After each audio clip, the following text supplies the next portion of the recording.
আসসালামু আলাইকুম dear students, আজকে আমরা সাধারণ অন্তরক সমীকরণ বা অর্ডিনারি ডিফারেনশিয়াল ইকুয়েশনের আরো একটা ভিডিওতে তোমাদেরকে স্বাগত জানাচ্ছি। আমাদেরকে আজকে সমাধান করতে হবে এই প্রশ্নটা।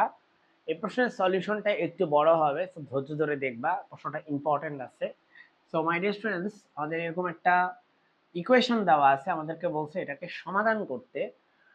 সো আমরা প্রথমেই যেটা করব, আমরা এটাকে ডিওয়াই বাই ডিএক্স এই আকারে লিখতে চাচ্ছি। আমি এটা হোমোজেনিয়াস টেকনিকে করব। তোমরা জানো নিশ্চয়ই যে আমি হোমোজেনিয়াস যে ইকুয়েশন সেই নিয়মে কিন্তু অনেকগুলো প্রশ্ন অলরেডি করে দিয়েছি। এটা হচ্ছে হোমোজেনিয়াস টেকনিকে করলে আমার মতে ভালোভাবে সমাধান হবে ইনশাআল্লাহ।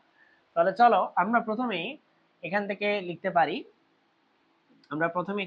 পারি, যে x plus y into dy equal to minus x minus y into dx। অর্থাৎ আমি যেটা করছি, আমি এই টার্মটাকে আমি রাইট সাইডে নিয়ে গেছি। ওকে, এখন দেখো এখান থেকে তুমি লিখতে পারো dy by dx equal to minus x minus y divided by x plus y। তুমি কি বুঝলা কি করছি? আমি এই x minus y কে রেখে দিছি, x plus y কে এদিকে নিয়ে গেছি, আর এই dx টাকে আমি বাম পাশে নিয়ে আসছি। ঠিক আছে, তুমি এইভাবে করার উদ্দেশ্য আছে। আচ্ছা, আমরা একটা ব্র্যাকেট দিয়ে দিই। হ্যাঁ, এভাবে করার উদ্দেশ্য হচ্ছে, তোমরা একটু খেয়াল করো, উপরে x এর পাওয়ার 1, y এর পাওয়ারও 1, নিচেও x এর পাওয়ার 1, y এর পাওয়ার 1। অর্থাৎ উপরে x এর উপরে যেই দুইটা পদ, সেই দুইটা পদের পাওয়ারই কিন্তু 1।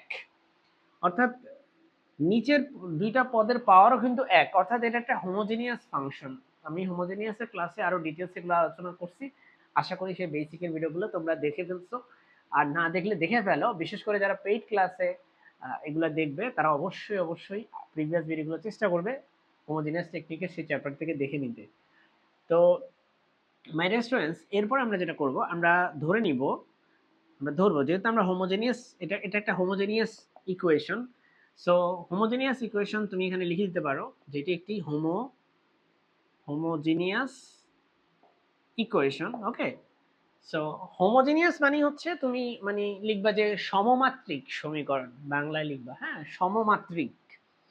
ওকে, এখন হোমোজেনিয়াস টেকনিকের জন্য y ইকুয়াল টু তুমি ধরবা vx, তুমি বলবা এটা আবার কোথা থেকে আসলো। এটা হচ্ছে হোমোজেনিয়াস টেকনিকে ম্যাথ করার টেকনিক বা সলিউশন টেকনিক। আর আমরা এইভাবে অনেকগুলো ম্যাথ করাইছি, আমি যেহেতু বারবার বলতেছি ডেফিনেটলি করাইছি, রাইট? সো এই টেকনিকটাতে তুমি স্টার্ট করবা, দেন তুমি এখানে ডিফারেন্সিয়েশন করবা এক্স এর সাপেক্ষে। ওয়াই কে যদি তুমি ডিফারেন্সিয়েশন করো তাহলে তুমি পাবা dy বাই dx। আর যদি তুমি এখানে ডিফারেন্সিয়েশন করো, এটা হচ্ছে ইউবি রুল ইউজ হবে।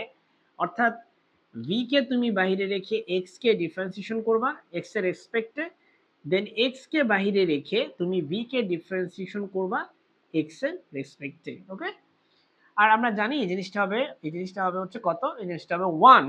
সো এখান থেকে আমরা লিখতে পারি dy by dx equal to v plus x into dv by dx। এইটা হচ্ছে লেটস সে এটা হচ্ছে আমার ইকুয়েশন নাম্বার 1, এটা হচ্ছে ইকুয়েশন নাম্বার 2। আমি একটা কাজ করি, আমি একটা ডিফারেন্ট একটা মার্কার নিচ্ছি, কালার নিচ্ছি। সো আমি এটাকে দিলাম ইকুয়েশন 1, এটাকে দিলাম ইকুয়েশন 2। এবার আমরা এটাকে হচ্ছে ইকুয়েশন 2 কে ইকুয়েশন 1 এ হচ্ছে রিপ্লেস করব। সো দেখো আমি 1 নং হতে পাবো, 1 নং হতে আমরা কি পাচ্ছি, দেখো আমাদের এটা হচ্ছে এখান থেকে নিব। সো লেফট সাইডে আমি লিখবো এই জিনিসটা b plus x into dv by dx। Okay, তাহলে আমি কি করলাম, আমরা এই dy বাই dx এটার জায়গায় এটা লিখছি। এটা ইকুয়াল টু হচ্ছে আমার এখানে আছে মাইনাস এক্স মাইনাস, দেখো y মানে কিন্তু কি লিখবা, vx লিখবা। তাহলে y এর জায়গায় লেখো vx divided by x plus, y এর জায়গায় কি লিখবা, y এর জায়গায় লিখবা হচ্ছে vx। তাহলে লেখো x প্লাস vx। সো এই হচ্ছে আমাদের অবস্থা। এখন এখানে ম্যানেজ ফ্রেন্ডস একটু খেয়াল করো, এখানে আমরা x কমন নিতে পারি। সো যদি আমরা x কমন নিই, আমরা ওইটা হচ্ছে এই পাশে লিখি। হ্যাঁ, এই লেখাটা আমি মুছে দিচ্ছি। সো আমি কমন নিলে যেটা আসবে সেটা হচ্ছে x কিন্তু কাটা চলে যাবে, তাই তো? তো চলো দেখি কি হয়। So v plus x into dv by dx equal to, আমি x কমন নিলে উপরে থাকে 1 minus v minus 1 minus v, right, 1 minus v, নিচে থাকে 1 প্লাস ভি। খেয়াল করো, এখান থেকে যদি একটা x কমন নাও, এখান থেকে x চলে গেল, বাদ চলে গেল, এখান থেকেও x কমন নিছে, এখানে x এখানে x আছে, এই দুইটা x কমন হয়ে গেছে, উপরের x আর নিচের x কাটা। দেখো এই জন্য কোনো x আর নাই, কি থাকে, x যদি চলে যায়, এখানে x যদি চলে যায় থাকবে 1, এখান থেকে x চলে গেলে থাকবে 1, সেজন্য এখানে 1 দেখতে পাচ্ছ, এখান থেকে x চলে গেলে থাকে শুধু v। ওকে, এগুলো তোমরা বুঝতেই পারতেছো যে আমি জাস্ট x উপর থেকে x কমন নিয়েছি, নিচেও x কমন নিয়েছি, আশা করি এগুলো তোমরা এমনি বুঝতেছো। এবার আমরা v গুলাকে এক পাশে নেওয়ার জন্য আমি এই যে vটা আছে এটাকে আমি ওই পাশে নিয়ে যাব, সেই দিকে আমার থাকবে x into dv by dx minus, খেয়াল করো এখানে আমার কি হবে, এখানে হবে আমার 1 minus v divided by 1 plus v, এরকম, এন্ড দেন এই ভি যদি ওইদিকে যায় তাহলে এটা হবে মাইনাস ভি। হ্যাঁ, এরকম হয়ে যাবে। এখন মাই স্টুডেন্টস, আমরা লসাগু করব, সো আমরা এখানে পাবো নিচে হবে 1 প্লাস ভি আর উপরে হবে, এই মাইনাসটা কিন্তু এর সাথে আছে, হ্যাঁ ধরো মাইনাসটা উপরেরটার সাথেই আছে, ধরো যদিও নিচেরটার সাথেও ধরা যেত কিন্তু তাতে কমপ্লিকেশন বাড়বে।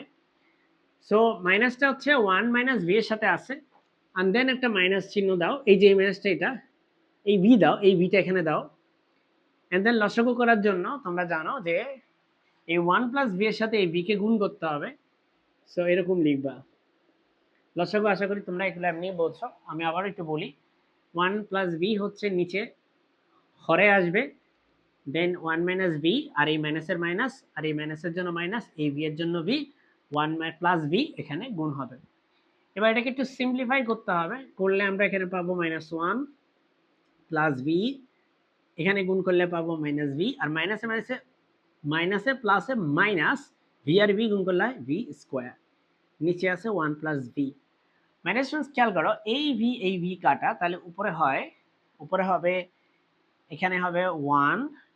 আচ্ছা, আমরা একটা কাজ করতে পারি, আমরা এখানে কমন নিতে পারি, সো মাইনাস কমন নিলে এটা হবে 1 plus v square divided by 1 plus v. হ্যাঁ, আমি মাইনাসটা কমন নিয়ে নিছি।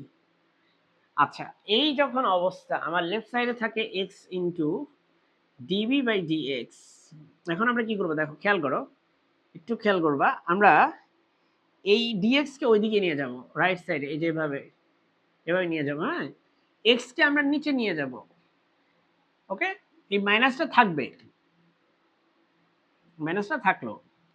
এবার দেখো আমার এখানে আছে হচ্ছে 1 প্লাস ভি, এটাকে আমরা এদিকে নিয়ে যাবো, সেটা উপরে চলে আসবে, 1 প্লাস ভি নিচে ছিল, উপরে চলে আসবে, 1 প্লাস ভি স্কোয়ার নিচে চলে আসবে যেভাবে, ওকে, আর এই ডিভিটা থেকে যাবে, এই ডিভিটা থেকে যাবে।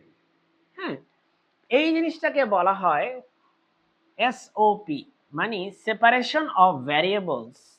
বাংলায় তুমি বলবা এটা হচ্ছে চলক পৃথকীকরণ।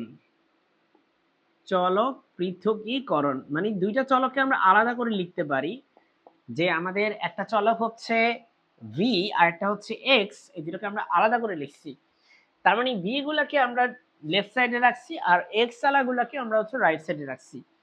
আশা করি এই ব্যাপারটা তোমরা বুঝতে পেরেছো। এখন আমরা ডিয়ার স্টুডেন্টস, এখন আমরা যেটা করব, আমরা এখান থেকে নিব, দেখো একটু দেখো বুঝতে পারো কিনা, যে এখানে আছে 1 প্লাস ভি, সেটাকে লেখা যায় 1 divided by 1 plus v square, এভাবে, plus v divided by 1 plus v square, বুঝছো, এই দুটোকে ব্র্যাকেট দাও, দিয়ে ডিভি লেখো, রাইট সাইডে যা আছে তাই থাকুক, সমস্যা নেই।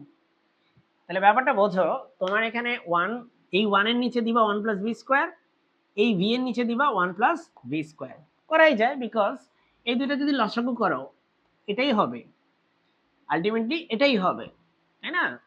সো এখান থেকে এর জন্য আমরা এটা লিখতে পারি। এখন আমরা আমরা হচ্ছে সমাকলন করব, ইন্টিগ্রেশন করব। তো চলো আমরা ইন্টিগ্রেশন করি। আমরা এখানে লিখি যে integration of 1 divided by 1 plus v square plus v divided by 1 plus v square. অবশ্যই এই ব্র্যাকেটগুলো দিবা, এই ব্র্যাকেটগুলো দিতে ভুল করো না, এন্ড দেন এদিকে ইন্টিগ্রেশন করলে এরকম হবে, এখন মাই ডিয়ার স্টুডেন্টস খেয়াল করো, এই ইন্টিগ্রেশনের রেজাল্ট আশা করি তোমরা জানো tan ইনভার্স v হবে, আর এটা হবে half into ln of 1 plus v square, আর এখানে হবে হচ্ছে মাইনাস ln অফ এক্স। হ্যাঁ, আর একটা কনস্ট্যান্ট আসবে। সো আমরা সেটাতে করার জন্য আমরা বোর্ডটা আসলে ক্লিন করা দরকার, কারণ বোর্ডে আমার আসলে জায়গা নেই। তো বোর্ডটা কিন্তু আমি ক্লিন করছি, এখন এই পাশটা ক্লিন করছি, এই পাশটা রাখছি। এখানে খেয়াল করো, আমি যেটা বলছিলাম যে এটা একটা খুব পরিচিত ফর্মুলা। এই ফর্মুলাটা হচ্ছে tan ইনভার্স ভি হবে এটার উত্তর। আমি এটা মনে করিয়ে দিই তোমাকে, 1/1 plus x square into dx, এটা হয় হচ্ছে tan ইনভার্স এক্স। এগুলা তোমরা ক্যালকুলাসে পড়ছো, ঠিক আছে? আশা করি তোমরা এগুলা মনে আছে তোমাদের। আমি ক্যালকুলাসে তোমাদেরকে এগুলো পড়াইছি অলরেডি। আর এটা কি হবে মাই ডিয়ার স্টুডেন্টস, আমি বলেছি এটা হবে হচ্ছে half of ln of 1 plus v square. হ্যাঁ, যদি তুমি এটা না বুঝতে পারো কিভাবে হয়েছে, আমি একটু ব্যাখ্যা করি। সেটা হচ্ছে, ধরো যেহেতু এখানে আছে v divided by 1 plus v square এরকম আছে, এটাকে তুমি এভাবে ভাবতে পারো যে একটা ফাংশন 1 প্লাস ভি স্কোয়ার নিচে আছে। এই যে এভাবে দেখো, একটা ফাংশন 1 প্লাস ভি স্কোয়ার নিচে আছে, সেই ফাংশনের ডেরিভেটিভটা তোমার উপরে নিবা, আর এখানে নিবা ডিভি। ওকে, এখন খেয়াল করো এটার ডেরিভেটিভটা কি বলো তো দেখি। এই যে এটা, এই 1 প্লাস ভি স্কোয়ার যে ফাংশনের নিচে আছে, এটার ডেরিভেটিভটা কি হবে? একটু একটু ডিফারেন্সিয়েশন করো তো। 1 এর ডিফারেন্সিয়েশন হচ্ছে হয় 0, আর ভি স্কোয়ারের ডিফারেন্সিয়েশন হয় হচ্ছে 2 ইন্টু ভি। অথচ তোমার কাছে আছে একটা ভি, তুমি লিখছো দুইটা ভি, তাই তুমি যেহেতু দুইটা ভি লিখছো, তাই তুমি একটা হাফ দিয়ে গুণ করবা, ঠিক আছে? তাহলে এই 2 আর এই 2 কাটা, বুঝতেছো তো? এই উপরে কি আছে? উপরে আছে দুইটা ভি, এই যে এরকম দুইটা ভি, এই 2 আর এই 2 কাটা, তাই সেটাকে আমরা বাদ দিয়ে রিপ্লেস করে এটা লিখতে পারি। হ্যাঁ, এবার লিখতে পারি। এখন তুমি বলো স্যার তাতে কি সুবিধা হলো? তাতে তোমাদের একটা পরিচিত ফর্মুলা আছে, আমি একটু তোমাদেরকে সেটা মনে করিয়ে দিই। আমি অনেকবার ক্যালকুলাস এটা ইউজ করছি। সেটা হচ্ছে, নিচে যদি একটা ফাংশন থাকে, উপরে যদি সেই ফাংশনেরই ডেরিভেটিভ থাকে, তাই এটাকে আমরা তখন লিখতে পারি ln of F of x, এবার লিখতে পারি। বুঝছো? উপরে যে ফাংশনটা আছে সেটা হচ্ছে নিচেরটার ডেরিভেটিভ, তাহলে তাই তো উপরে এই যে ফাংশনটা, এটার ডেরিভেটিভটা উপরে আছে, মানে অন্তরীকরণ করলে যেই রেজাল্টটা আসে এটার, সেটা উপরে লিখছি। যদি তাই হয় তাহলে উত্তর হবে কি ln অফ নিচের ফাংশনটা, নিচেরটা। হ্যাঁ, তাহলে এটা উত্তর হবে হাফ, তো হাফ লিখবা, ln অফ নিচেরটা, নিচেরটা কি 1 প্লাস ভি স্কোয়ার। সেই কারণে আমি এটা লিখতে পারছি। এখন আমি এটা লিখতে পারছি এই কারণে, বিকজ আমি তো মনে মনে হিসাব করতেছি যে এটার ডেরিভেটিভটা উপরে আছে, কিন্তু একটা হাফ আমাকে এখানে গুণ করতে হবে, ঠিক আছে? সো আমি এটা একবারে ক্যালকুলেশন করছিলাম। তোমরা যদি পারো তাহলে তোমাকে এগুলো কিচ্ছু দেখানো লাগবে না, তুমি ডিরেক্ট করবা। আর যদি তুমি ক্যালকুলাসে তোমার যদি একটু ফাঁকি ঝুঁকি থাকে, তাহলে তুমি একটু সাফার করবা। সেক্ষেত্রে আমি এই যে ডিটেলসে করাইছি এগুলো একটু প্র্যাকটিস করে নিবা ইনশাল্লাহ, তাহলে তুমি পারবা। রাইট সাইডে তোমার কাছে কি আছে মাই ডিয়ার স্টুডেন্টস? তার আগে বোর্ডটা একটু ক্লিন করে দাঁড়াও। রাইট সাইডে আমাদের আছে, এখানে মাইনাস আছে, তো আগে মাইনাসটা দিয়ে নেই। মাইনাস এই জিনিসটা হচ্ছে আর কিছুই না, এটা হচ্ছে সরাসরি ln অফ এক্স। এই ফর্মুলাটা কিন্তু এই আগেরটাই। নিচে একটা ফাংশন আছে এক্স, উপরে তার ডেরিভেটিভ আছে ডিএক্স, অর্থাৎ রেজাল্ট হবে কি ln অফ নিচের ফাংশনটা, ln অফ এক্স। তো যাই হোক, এটা খুব পরিচিত তোমাদের ফর্মুলা আমি জানি। এখন এখানে একটা প্লাস সি দিতে হবে, সেটা হচ্ছে তোমার একটা কনস্ট্যান্ট।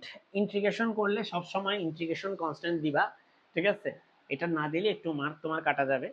তো এভাবে তুমি রেখে দিতে পারো, এটাই কিন্তু তোমার আলটিমেটলি অ্যান্সার। ও আচ্ছা, এখানে একটা ব্যাপার, এই ভি কে তোমার চেঞ্জ করতে হবে অবশ্যই, কারণ ভি বলে তো অরিজিনালি কিছু ছিল না, ঠিক আছে? তো এটা অবশ্যই চেঞ্জ করবা। এখন দেখো, তোমার নিশ্চয়ই মনে আছে আমি y ইকুয়াল টু vx ধরে নিয়েছিলাম, সেখানে v ইকুয়াল টু আসলে y বাই x, তাই না? v ইকুয়াল টু লেখা যায় কি y বাই x। সো যেখানে লিখবা v, সেখানে লিখবা y বাই x, এইভাবে half of ln of 1 plus v এর জায়গায় লিখবা কি y বাই x, তারপরে স্কোয়ার আছে। ওকে, এখানে minus ln of x plus c।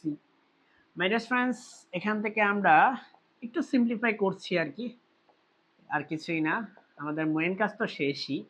এখান থেকে আমরা লিখতে পারি ln অফ, দেখো নিচে x square 1 plus y square by x square এইভাবে আছে, তাই তো, minus ln of x plus c. তারপরে সেখান থেকে আমরা লিখতে পারি tan inverse y by x plus half of ln of, লসাগু করো, লসাগু করলে উপরে হবে x square plus y square, নিচে হবে এক্স স্কোয়ার, এটা এই পাশে নিয়ে আসো, ln of x equal to হচ্ছে সি।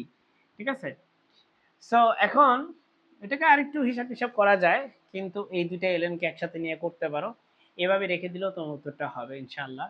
তো এতটুকু করার পরে আমরা এখন আরো যেতে পারি সামনের দিকে, যেমন আমরা কিন্তু এখানে এই ln দুইটা এবার তুমি রেখে দিতে পারো, ঠিক আছে, এবার রাখলে অসুবিধা নাই, তবে আরো যেতে পারো। ঠিক আছে, আমি যদি আরেকটু যাই সেক্ষেত্রে এটাকে লেখা যাবে tan inverse y by x plus, এখানে আমরা লিখতে পারি, দেখো আমরা যদি একটা ধরো হাফ এখানে লিখি, আচ্ছা এখানে ln অফ এক্স এটাকে এভাবে লেখা যায় না, দেখো তো, হাফ ইন্টু টু, তার মানে ব্যাপারটা কি দাঁড়াচ্ছে, আমি এই হাফকে নেয়ার একটাই কারণ এখানেও হাফ আছে, বাট হাফকে ব্যালেন্স করার জন্য আমি টু নিছি এক্সট্রা, বিকজ আমার তো আসলে টু আর হাফ গুণ করলে আবারও ln অফ এক্সই থাকে, তাই তো। এখন লগারিদমের একটা ব্যাপার আছে, আমি একটু দেখাই তোমাকে। লগারিদমে তোমরা জানো যে সামনে যদি কিছু থাকে সেটাকে পাওয়ার আকারে লেখা যায়, অর্থাৎ এখানে দেখো হাফের হাফ আছে, এই টুরে তুমি পাওয়ার আকারে লিখতে পারবা, অর্থাৎ এভাবে লিখতে পারো ln অফ এক্স স্কোয়ার, এই টু পাওয়ারে চলে গেছে। হ্যাঁ, এবার লগের একটা সূত্র, খুবই খুবই পপুলার সূত্র, অনেকবার আমরা ইউজ করছি, সেটা হচ্ছে লগের এভাবে যোগ আকারে যদি থাকে এটা আর এটা, আমি হাফ কমন নিয়ে নিছি, এবার দেখো আমার যোগাকারে আছে ln অফ এটা আর এটা যোগাকারে আছে, তাহলে তাদেরকে কমন নিলে গুণ আকারে লেখা যাবে, কমন নিয়ে নিছি, এই যে লগারিদমকে ধরো আমি এভাবে লিখি, হ্যাঁ, হাফ অফ ln অফ, এই যে কমন নিয়ে নিছি, এবার তাদেরকে গুণ আকারে লিখতে পারবা, x square plus y square divided by x square, এর সাথে কাকে গুণ আকারে লিখতে পারবা, এই এক্স স্কোয়ারকে গুণ আকারে লিখতে পারবা।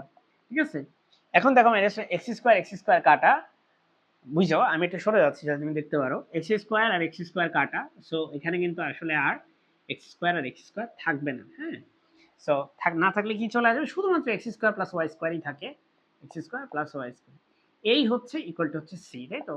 এই হচ্ছে আমাদের আজকের প্রশ্নের উত্তর, আশা করা যায় তোমরা বুঝতে পেরেছো। তোমরা যদি এখানে শেষ করতে চাও, মানে এই লাইনটাই আমি যেখানে শেষ করছিলাম করতে পারো, একটু গ্রহণযোগ্য সমাধানে নিয়ে গেলে আরো ভালো। যদি তোমরা আমার পেইড কোর্সে ভর্তি হতে চাও সেক্ষেত্রে আমার হোয়াটসঅ্যাপ নাম্বারে অবশ্যই যোগাযোগ করবে, 018510124333, এই হোয়াটসঅ্যাপ নাম্বারে তোমরা আমার সাথে যোগাযোগ করতে পারো। সো আজকের ভিডিও এই পর্যন্তই, আসসালামু আলাইকুম।